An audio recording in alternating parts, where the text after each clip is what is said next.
A few years ago, there was a wealthy couple who had two young children, a boy and a girl.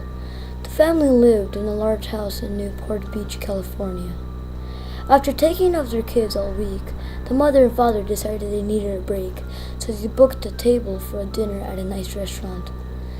That evening, they called a teenage girl they knew and arranged for her to come over and babysit their children while they were out. When the babysitter arrived, the parents told her to fix supper for the kids and put them to bed. After that, you can just watch TV and help yourself to do anything in the fridge, said the father. And if you wouldn't mind, said the mother, could we watch TV in our bedroom? The kids have been having nightmares recently, so if you hear them crying, you can just go in and calm them down. The babysitter happily agreed, and the parents left for their dinner date. The girl gave children some milk and cookies, then ushered them upstairs to bed. She started to read them a bedtime story, and before long, the little boy and girl were fast asleep. After tucking them in, she switched off the lights and went to watch TV. When the babysitter walked into the parents' bedroom and sat down, she noticed that there was a creepy-looking clown statue standing in the corner of the room. She tried to ignore it, but it looked so eerie and disturbed that it sent a chill down her spine.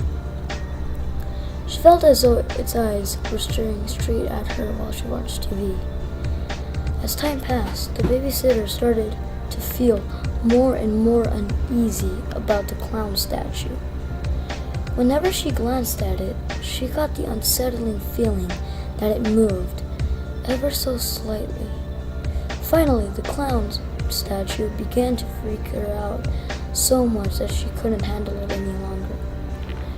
She decided to go downstairs and phone the parents.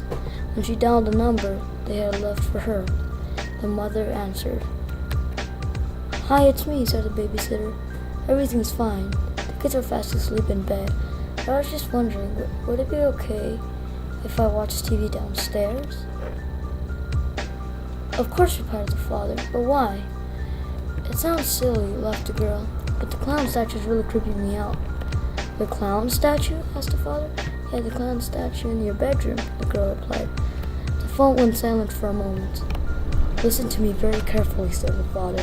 "Take the children and get them out of there. We will call the police. Go, now!" "What's wrong?" asked the girl. The father gulped and replied, "We don't have any clown statue." For a second, the babysitter just stood there, stunned. Then she dropped the phone and raced upstairs and grabbed the children. Carrying one under each arm, she raced downstairs again and fled out into the street. Huddled on the sidewalk, comforting the two children, the babysitter looked up at the bedroom window and saw something that made her scream out in horror. Peeping through a gap in the curtains was a white, painted face of a clown. It stared at her for a moment and sank back into the darkness. Within minutes, the police arrived and cautiously entered the house. In the upstairs bedroom, they found a man dressed in a clown suit. When they arrested him, they found a knife concealed in his costume.